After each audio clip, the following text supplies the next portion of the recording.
Well, I'm looking forward to today because we're going to be thinking about some of my favourite creatures. And they're not creatures that tend to be on the ground. These creatures tend to be up in the trees or in the air. Does anyone think they know what I might be talking about? Well, today we're going to be thinking all about birds. And we know, don't we, that birds are all around us all the time. Even when we can't see them, we know they're there. And I'd like you to have a think back to when we go up to our forest schools. And we sit in our fire circle, don't we? And we're nice and quiet and we stop and we have a listen. And every time we sit there, somebody tells me that they can hear the birds up in the trees. And then we try and look for them, don't we? And sometimes they're really tricky to see.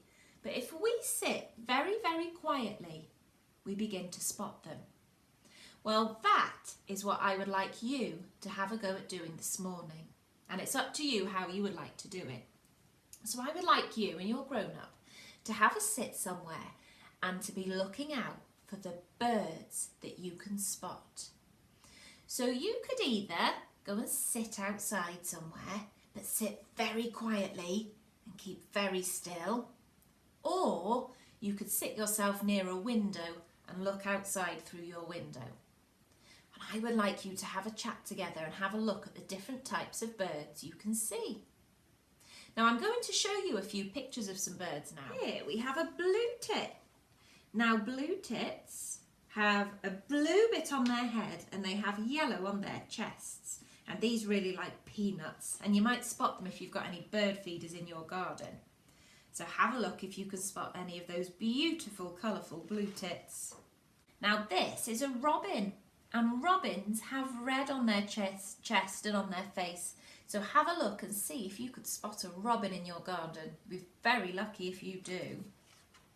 I have some of these in my garden and they're beautiful. This is a goldfinch. The goldfinch has got a bit of red on its face and then this beautiful yellow on the back of its wings. So if you spot a bird with yellow on its wings like that, it will probably be a goldfinch. Okay, and last of all for today, I'd like you to see if you can spot a blackbird. Now blackbirds are two different colours actually. The boy ones, the male ones, are black with a bright yellow beak. And the lady ones, the females, they're a browny colour, just like the one you can see eating the worm in the picture there. So see if you can spot a blackbird in your garden. So when you're looking out for your birds, do you think you'd be able to make a little record of how many you spot? So you might decide you're going to look out the window for 3 minutes with your grown-up and have a pen and a paper ready, and each time you or your grown-up spot a bird, do a little mark on your piece of paper. And then when you finish looking, you could count all your marks and see how many birds you spotted. And if you didn't manage to spot any, maybe do it again later and see if there's any more then. Sometimes things scare the birds. There could be a cat in the garden and all the birds could fly away and hide until the cat's gone. So have a little look outside now and then have a little look outside a bit later and maybe see if you can find different numbers of birds.